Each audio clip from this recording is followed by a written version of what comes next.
At the same time Pawan Kalyan కూడా నేను ప్రశ్నిస్తున్నా. ఎందుకు అంటే నేను మళ్ళీ రాష్ట్ర ప్రజలకి ఒక విన్నపం చేస్తున్నా. వీళ్ళ ఇద్దరు పొత్తులో వెళ్ళటాన్ని ఏ విధంగానూ నేను వ్యతిరేకించే హక్కు కానీ అవకాశం కానీ నాకు లేదు.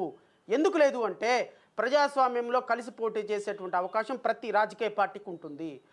కలిసి పోటీ చేసేటువంటి అవకాశం ప్రతి రాజకీయ పార్టీకి ఉంటుంది.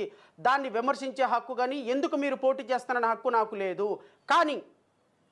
కానీ రాష్ట్ర ప్రజల తరపున అడగాల్సిన బాధ్యత నా మీద ఒకటి ఉందని మాత్రం గుర్తుపెట్టుకోండి. ఏంటో తెలుసా? అది 2014 నుంచి ఇవే మాటలు చెప్పి 2014లో ఇవే పూటకపు మాటలు చెప్పి 2014లో ఇవే దుర్మార్గకరమైనటువంటి మాటలు చెప్పి ప్రజలను మోసం చేసి అధికారంలోకి వచ్చిన ఈ తెలుగుదేశం, జనసేన, భాజపా ప్రభుత్వము రాష్ట్ర ప్రజలకి ఏం చేసిందో చెప్పిన తర్వాత 2024లో ఓటు అడగాలి అనేది నాకున్నటువంటి అభిప్రాయం.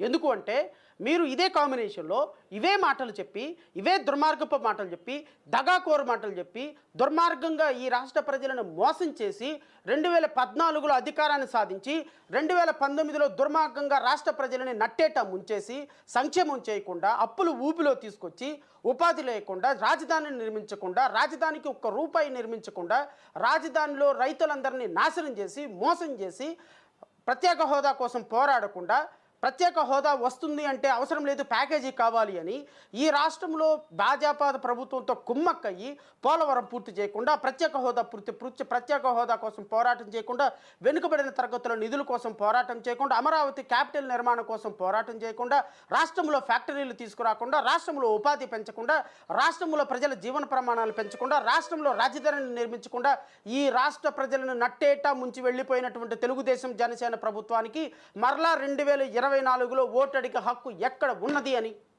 జై భీమరావు భారత్ పార్టీ ప్రశ్నిస్తుంది. సమాధానం చెప్పండి దానికి.